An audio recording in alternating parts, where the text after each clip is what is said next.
এবার ত্রিপুরার হাসপাতালও চিকিৎসা দেবেন না বাংলাদেশিদের। কলকাতার পর এবার বাংলাদেশি রোগীদের চিকিৎসা না দেওয়ার ঘোষণা দিয়েছে ভারতের উত্তর পূর্বাঞ্চলীয় রাজ্য ত্রিপুরার একটি হাসপাতাল। শনিবার রাতে এক প্রতিবেদনে এই তথ্য জানিয়েছে ভারতীয় সংবাদ মাধ্যম হিন্দুস্তান টাইমস।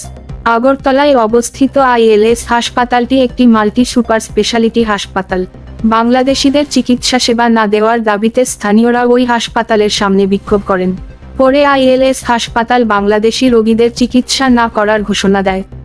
এরই মধ্যে হাসপাতালটিতে বাংলাদেশিদের জন্য হেল্প ডেস্ক বন্ধ করে দেওয়া হয়েছে। আইএলএস হাসপাতালের চিফ অপারেটিং অফিসার ভারতীয় বার্তা সংস্থা পিটিআইকে জানিয়েছেন, বাংলাদেশিদের চিকিৎসা করানো বন্ধ করা নিয়ে স্থানীয়রা যে দাবি তুলেছেন তার সঙ্গে আমরা একমত। আখাউড়া চেকপোস্ট ও আইএলএস হাসপাতালে তাদের জন্য যে হেল্প ডেস্ক ছিল সেটিও এবার বন্ধ করা হলো।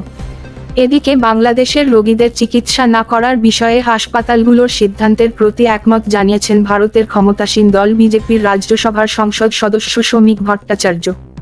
সামাজিক যোগাযোগ মাধ্যম এক্স হ্যান্ডেলে তিনি লিখেছেন, বাংলাদেশিদের স্বাস্থ্য পরিষেবা দেওয়া হবে না বলে হাসপাতালগুলো যে বার্তা দিয়েছে তাতে আমি পূর্ণ সমর্থন জানাচ্ছি।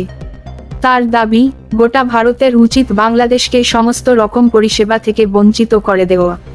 প্রসঙ্গত, সংখ্যালঘুদের ওপর কথিত নির্যাতন এবং ভারতীয় পতাকার অবমাননার প্রতিবাদে বাংলাদেশ থেকে যাওয়া রোগীদের চিকিৎসা সেবা না দেওয়ার ঘোষণা দিয়েছিল পশ্চিমবঙ্গের জে এন রায় হাসপাতাল।